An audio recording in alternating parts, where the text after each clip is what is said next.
Welcome back to Show and Go here on Code Sports. Pam Whaley is back for more, and why wouldn't she be? Round 8 was an absolute roller coaster for some of our teams and produced some awesome results, not for the Broncos, but some incredible outcomes and passion spilt over in the sheds, which we love to see. Well, do you love to see? I love it. I love it. So obviously you're talking about the Scott Prince kind of halftime baking, should we say, of the Broncos in their game against the Titans. I loved it. I love to see that passion. I think in the women's game you can't overdo it too much, I think, because that can kind of cause issues in itself. But if you get one or two, you probably get like one or two per season. And I think that was a well-timed one. Obviously have now lost three in a row. Yeah. So love to see absolute scenes. We haven't seen a lot of those in the NRLW in the 9 seasons that we've had. Yasmin Meeks was the other one. Yeah. And she's obviously not playing for the Knights, but they were on the back foot at home to the Tigers. And whatever she said, it worked because they came out a completely different side. And maybe Yazzie has a role going forward as a coach because, she's clearly got like that leadership and can hit the mark with her messaging. Well, they're absolutely missing her. And they're missing her massively. Yeah, they're missing her leadership. They're missing her competitive energy and that passion that she brings to every jersey that she wears. So it was nice to see that in the sheds as well. Yeah, so it worked a little bit. We loved it, but I thought we'd throw it out on socials and I can reveal that over 1,000 votes we got on this was Scotty Prince's halftime spray. Did you love it or was it OTT? 86% loved it. 14% didn't. I'm interested to know what they didn't like about it. But I don't know. Maybe people don't like seeing coaches lose their marbles, but 86% did. Maybe. You don't see it often though. And Princey doesn't do that very often. So I wonder if it'll work. We'll talk more about the Broncos because, they are down on confidence. So does a spray help them when they're down on confidence? They know how to play their game. So I don't know, but we'll talk about them in a minute. Let's look at the round 8 results because there were some absolute beauties. I was in Newcastle watching the Tigers go about their business against the Knights. It was an unbelievable start from them and like in terms of how quickly they scored, which we'll get to soon. They had to withstand an incredible fight back from the Knights, but Racine McGregor steps up and kicks her first field goal in her career to win at 27-26. The Raiders, they thumped the Bulldogs, continuing their incredible season for the Green Machine, 48-4. The Cowboys heaped more misery on St George Illawarra, who were their own worst enemy. Cowboys getting the result 32-28 in a high-scoring game. Also a record in that game as well for one in particular player, which we'll get to. The Titans and the Broncos. That was the one we were all looking forward to. And little sister got the job done over the reigning premiers 28-20 in a real thriller. It was an exciting game to watch, not as a Broncos fan, but just as a neutral, really great game to watch. Roosters, record win over the Warriors, thumping 66-8. Hugely disappointing outcome for the Warriors. They were horrendous, but the Roosters just keep on showing everybody they are the team to beat this year and will be an absolute shock if they don't win the whole thing. And then the Eels kept their season revival going. They've got a huge result at Shark Park last night, 42-16. Sharks in all sorts at the moment. So let's have a look at the lay of the land in the competition with 3 rounds remaining. And we have seen teams that we did not expect. This continues the theme of the season. I just can't believe I'm looking at the ladder right now and seeing the Broncos are in 5th spot. Yeah. Obviously, they've had so many disruptions this year as well. They've had a lot of injuries, a lot of suspensions, and they've just kind of like hit a bit of a snag. They don't have the same power and kind of space for their real attacking weapons to be able to do what they do. So we're seeing the result of that at the moment. Ali Brigginshaw comes back this week, which will be a big in for them. But yeah, they're kind of struggling at the moment. They, as we spoke about, like that halftime speech from Scott Prince, it got them back into the game. And you could see that they were fighting quite hard. But It's not good. They're sitting 5th at the moment. They really need to. So they've got 3 games left. I don't think there's any danger that they're not going to make finals, realistically. But they're not going to make the top 2. Which is, as we know, a huge advantage. Yeah. I'm not hitting panic stations buttons yet, not hitting the panic button yet, but they need to win all 3 games and hope that the Titans drop one to finish top 2. Yeah. So it's out of their hands now. Yeah. You know, they have 3 weeks to turn it around, and they play 3 very winnable games against Para, St. George Illawarra and the Warriors. So based on those teams' performances, yes, Para have found some good form right now. Yeah. But, you know, player for player, they should expect that they get that done. They've got players playing out of form, yes, at the moment. Jessie Southwell looks like she's down on confidence. Even Julia Robinson, who had a breakout year last year, they're not probably hitting the mark with even their defence as well at the level that we're expecting of the Broncos. And they weren't a team that faced adversity, as we said last season. You know, everything went right. So sometimes you lose a couple of players in key positions. Brianna Clark's still out another week. Shannon Martor luckily just got a warning, so she won't be suspended despite a hip drop. Which is, you know, lucky news for them in the middle because they still have Bree Clark out this weekend. Yeah. So I think we've both decided we'll give the Broncos the benefit of the doubt for one more week. If they come out and give nothing against Para, I think then alarm bells would be ringing. I think the issue is they're going to make finals, right? That realistically, I think that's going to happen. It's what happens once they get there. I think their premiership defense is in real danger. I think that the main 2 challenges that they have for the title again are the Roosters and the Titans, and they've lost to both of those teams. And the Roosters where are they going to find better. The Roosters are only getting better. Yeah. The Titans seem to be getting better as well. And where are they going to find that extra level? I don't know if they have it this year. All right, well, let's talk about the Titans because they're on a 7-game winning streak. They haven't lost since the round 1 game against the Roosters, and they are now 2 wins clear of their arch rivals, the Brisbane Broncos. They're absolutely killing it. Do you think they can beat the Roosters? I think if the Titans, I would have loved to see that round 1 game again. Later in the season, once everyone's kind of found their rhythm. Obviously, the Roosters are just absolutely, they're just phenomenal. They are a phenomenal team. They're so fit. They're so organised. They have some of the best players in the competition who are playing their best at the moment too.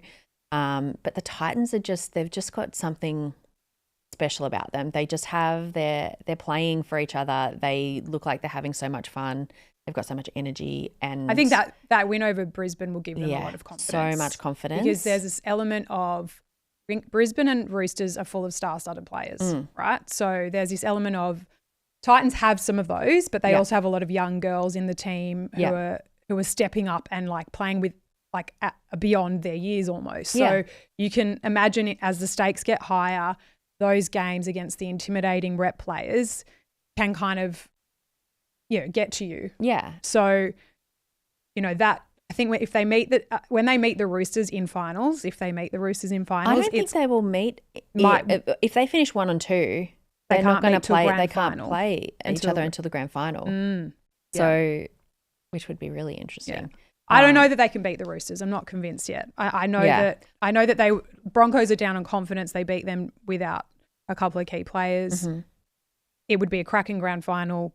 They would need the Roosters to be rattled in the way that they're playing right now to beat them. But fabulous to see Karen Murphy and their Titans doing as well as they are. Tigers 3rd on the ladder, unbelievable. Again, we probably can't understate the huge turnaround it has been from that club, and it just goes to show you put a bit of love into the women's program.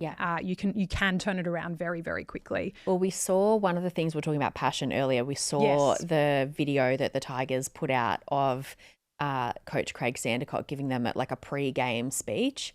And what was he saying? He was saying no one rates us. Yeah. No one rates us. And I love that. You could see how much to motivate. Whatever it takes. Yeah. It was really cool to see that side of a coach and kind of what goes into getting the girls up for getting a game. That edge. Yeah. I don't think anyone expected them to go to Newcastle and beat Newcastle on a big occasion like that. No. And again, he's getting the best out of players. We've talked a lot about it. Racine, Shaylee Bent back in career best form. Yep. And also some unsung heroes that, you know, that he's elevating their game. They've got the Bulldogs and the Titans and the Raiders. So they've actually got a really tough run home. Like Bulldogs aside, Titans and Raiders are going to be two massive tests going into finals. Definitely. Because the Raiders are another one, obviously, who are just doing so well. So their record. They're the dark horse. They are. Like, no, we're not talking about them as much, but they are. Their win over, who did they beat? Yeah, the Bulldogs was the record for them. Yeah. It was, phenomenal. So you love to see it. Yeah, and Crystal Blackwell probably not spoken about enough in terms of what she's brought to the club. And these last couple of weeks, she's been phenomenal. She's just been in everything, just directing them around. I love to see it. It's so good. One of the premier playmakers in the game right now. All right, who cooked this weekend? I'll kick it off. A bit of love for Parramatta Eels centre Rory Owen, who has been excellent all season in a team that hasn't had the results to show for it. She's an absolute superstar and someone that the Eels need to lock down long term. I think she's locked down till the end of next year, but you know, she's a Queenslander, so just be very careful, Para, because I feel like there's a team up there that would very much, it'd be very Brisbane areas. I'm not being mean, but it is very Brisbane areas. That's not mean. That's accurate. Legit. They'd be crazy not to go for so she scored a couple of tries against the Sharks. One was a runaway and, beat a number of players to find space and break through. She looks so good when she does find space, such an athlete, natural athlete. And I would say pushing in conversations with Gillaroos. Like I know we've got a lot of centres in our game, like Izzy Kelly and Jess Surgis, but she wouldn't be out of place. She wouldn't be out of place in that conversation in the way she's really had a breakout 3 years and playing, rep football already for Queensland. So, Rory, you cooked. Mine is Shaylee Bent, obviously at the West Tigers, second rower. She's kind of come to life again this season. She's obviously been such a good player for such a long time, has previously played for the Gillaroos and obviously New South Wales Origin as well. But there's something about her season this year. She's been one of the Tigers' best so far. She created a little bit of history over the weekend. 43 seconds into their win over the Knights, she scored a try, which is the fastest try in NRLW history. So that is definitely cooking. We need to find out what's been the secret to getting her playing the footy that she is. There's got to be. Maybe being back in Sydney, her family's in here. Penrith, She seems happy and, good on her. Yeah. Yeah. Also a bolter for the Gillaroos. I know she's been there before, but Yazzie Meeks is out now. So back rower showing promise, that's for sure. All right, our Pick or Pam segment this week. Are the Bulldogs ready for a shift into a hard-nosed coaching program? Because as you broke on Code Sports last week, they have hired a club legend in Mark O'Mealy to be their head coach from next year going forward. Yeah, so I personally believe it's a wonderful appointment. We will show some footage here. Braden Williame, their coach at the moment, was speaking about it in their post-match press conference. He was asked, about his emotions, about leaving at the end of the year, and let's take a listen to what he said. It's a weird feeling because you build connections with the girls, and I care about them and I want to see them do good. But this was always part of the plan, that I was going to move over to the boys when the opportunity arose, and that's come up at the end of this season. And it's something that I'm ready for, and something that Gus mentioned at the start, that it was always going to happen. But it is hard because, like I said, you build good relationships with the girls and you're trying to build something. One thing I will say is that the girls probably need a bit more experience to run the female program, and so bringing Ogre in is actually a really good move by them. He cares a lot about the development of the girls in this program, and he'll do great things for them. As we say, he has said that he thinks the women's game needs a more experienced coach, and I do believe that that's what they're going to get with Mark O'Mealy. So I spoke to him last week. He has been around the women's game for years and years and years. He helped create some of those pathways on the Central Coast that enabled, Isabel Kelly to come through and play for players like that to come through. He's very passionate about the women's game as well. He loves it. He recognises that it is different. It is a different game than the NRL, and thinks that that's special. But yeah, it's going to be a big change for the Bulldogs though, especially as we see like Braden Williami, when he came across, it was, you're going to do this for a couple of years and then you're going to move on into the men's. Well, they're kind of starting again, really. Yeah. It was a bit of a 2 rebuild. years of, what are we doing? And I mean, Braden's comments were a bit underwhelming if you're a Bulldogs fan. Like, he pretty much admitted that he was not using it, but it was a stepping stone to another role in the club, and that he just was filling that hole, and admitted that it wasn't probably a program that he knew a lot about. So it was learning on the run. Anyway, wipe that. They're starting fresh. It's a clean slate with Mark O'Mealy there, and, you know, by all reports, he's a tough nut. So I guess that's probably what's going to be interesting watch, that, you know, how that translates into the women's program. Do you think they're ready for it? Do you think that? Well, I think they've got to build a roster that's ready for it, because I don't know if the younger generation who aren't full-time professional yet, the more elite players probably can handle a hard-nosed approach. But if you've got a lot of young girls, which it sounds like that's where the Bulldogs are going to grow their club, because they've got a great junior nursery that everyone talks about, that other clubs pilfer young players from. So if they're not going to be a club that brings the elite to them, then they're going to be bringing through the next gen for their club, a pathways club.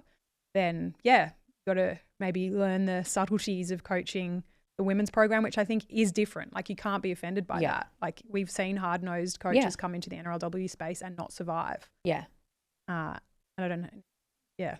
It's just how it is. It is how it is. That's I mean, I think they should be ready for it. I think if they want to go to the next level, it's just something that they're going to have to accept, that the standards are going to be higher, and that he's just kind of a no-nonsense hard worker. If you hate to quote a Nutri-Grain ad, but you get out what you put in, or whatever it is. Like, that's how he operates. Yeah. So I don't know if they've got the nucleus yet to be better than they are, though. So whoever comes in his support team, and I believe they've got someone else that's come into the football department in the women's program to help him.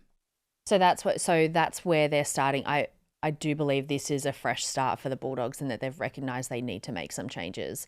So obviously when Braden Williami came in, it was kind of a last-minute appointment, and it's felt a little bit like that for the last couple of years. But now, since they obviously have appointed Mark O'Mealy for next year, and they've brought in a new guy to help with recruitment as well, which I think will be a big advantage for them moving forward, because they need to start now. Yeah. As we've said so many times, they don't have, I feel like they have, I heard something the other day, might be like 16 spots left in their roster for next year. So they've got to start locking down some of these players, or attracting players to come to the club. Yeah. And there are plenty of clubs, but as we know in the women's game, we just saw the Tigers, case in point, you can turn it around in an off season. So you caught up with Mark. So that piece is coming out this week. Yes. Yeah. Next couple of days. Hear all the hard-hitting answers and questions you asked him. Looking forward to it. Welcome to the NRLW, Mark O'Mealy. All right, now our next-gen player of the weekend, a bit of love for the Cowboys, Charlize Lloyd-Phillips, who became the first cowgirl to score a hat-trick in the NRLW's history. And just a great story of a player who has emerged from the clouds. And, you know, we see these often in the NRLW.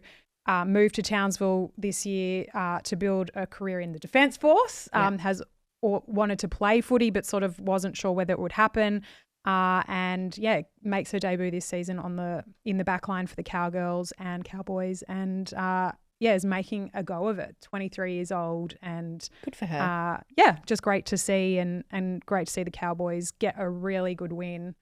They celebrated it, and more hat tricks to rookies, please. Love that. So We'd love to see it. All right, let's go to the Aura Academy, our Dally M, if you haven't listened before. And we need to come up with a name for that. Yeah.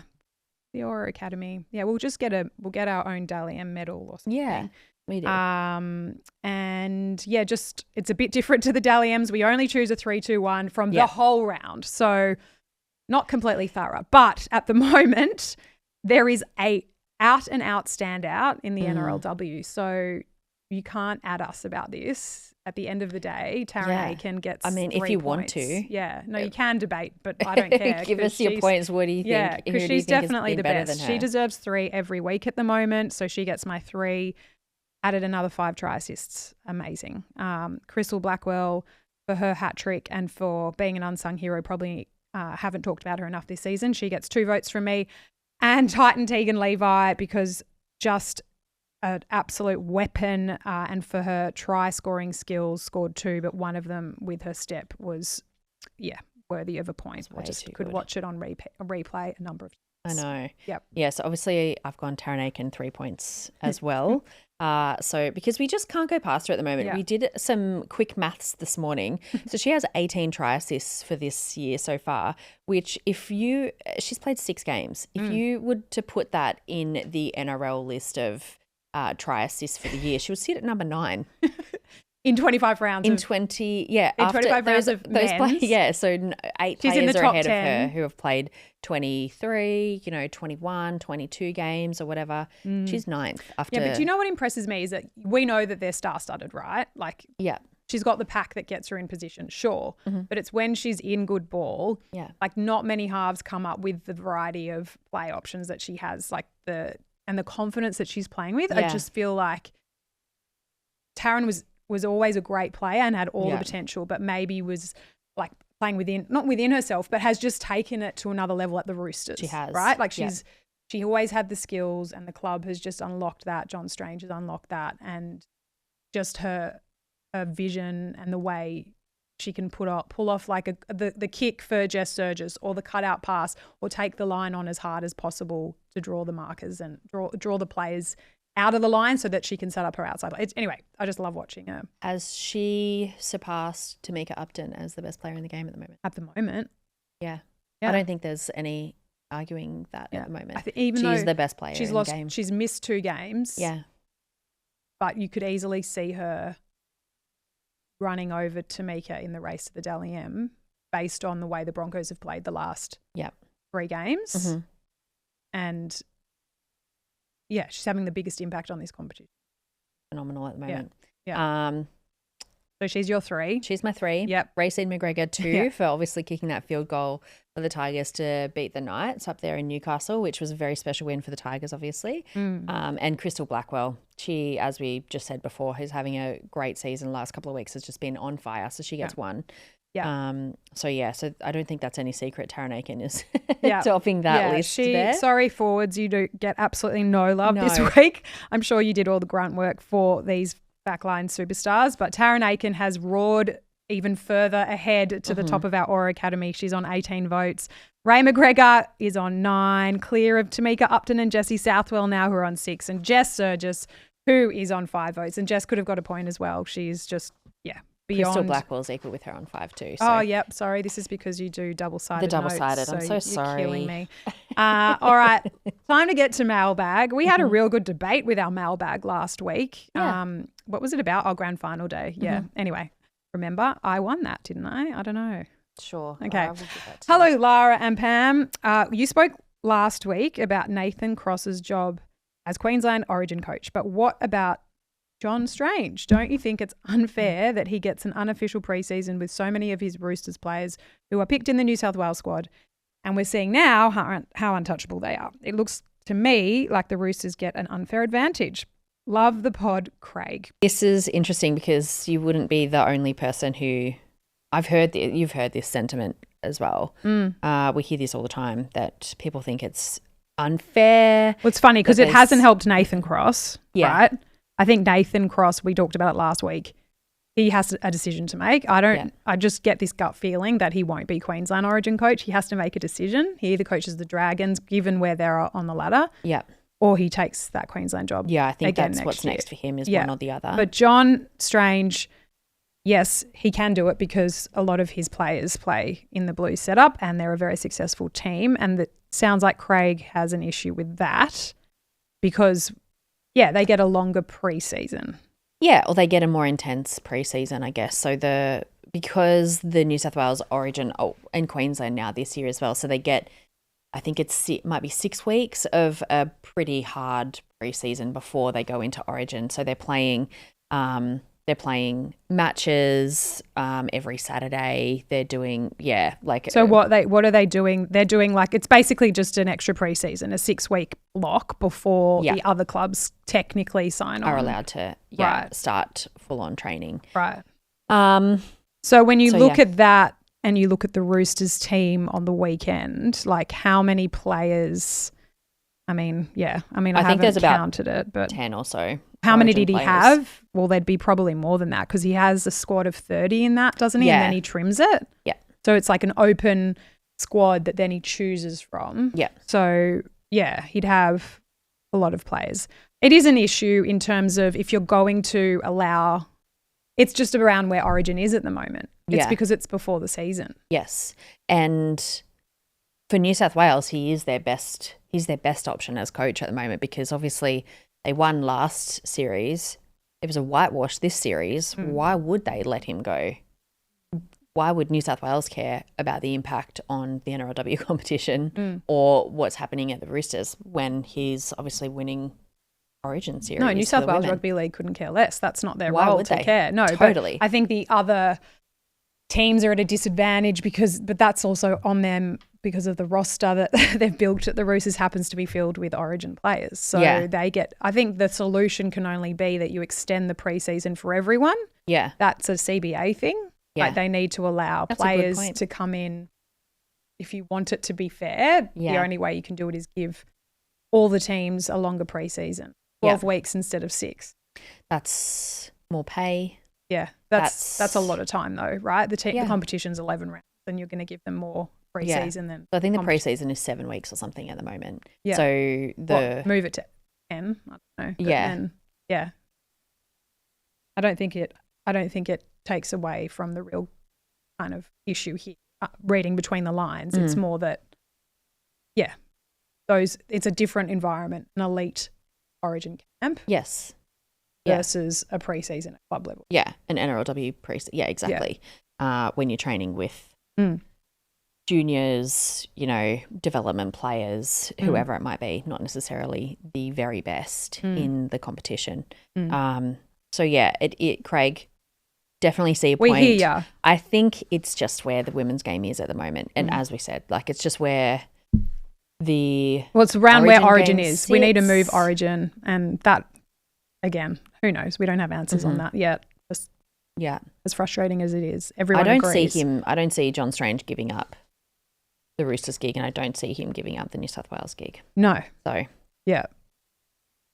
it just is what it's going to be. Yeah, for now, a little while. Yeah.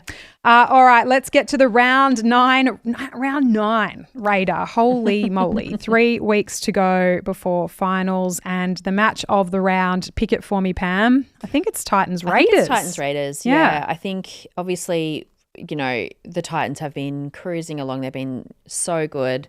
The Raiders have obviously shown how good they can be as well. So this is a really big test for the Raiders, probably for both clubs as well. Both forward packs really good. That'll be a very, very interesting game. Yeah. And maybe interesting to see if the Titans, that game would have taken a fair bit of gas out of them in terms of getting up for it, and the Raiders just cruise to victory over the Bulldogs. The battle for that 6th position is what we're ultimately looking at right now. Yeah. And if you're asking me with 3 rounds to go, the Warriors don't deserve to play finals the way they're playing at the moment after that, but they've got 3 games to resurrect things and to prove that they deserve a top 6 spot. Beaten by an incredible team, as Ron Griffith said, but kind of turned their toes up a little bit. Yeah. It wasn't just the loss, it was the nature of the loss that made it. I don't think that's even controversial to say. They got 66 points scored. It was 12 tries. Yeah. It's not good. It's not good. So 6th spot is there for the taking. Newcastle needs to stand up. Their Cowboys are within a shot if they want to hit the gas at the back end of the season. But Warriors really are there right now, so they need to make the most of that opportunity. Really looking forward to round 9 action, Pam. Fantastic to chat to you. Please, more Sheds blow-ups if required. We're happy to see it. We love it. Yeah. Yeah. That 14%, who are ya? We'll see you next week on Show and Go. And reminder, get your emails to codenrl@news.com.au.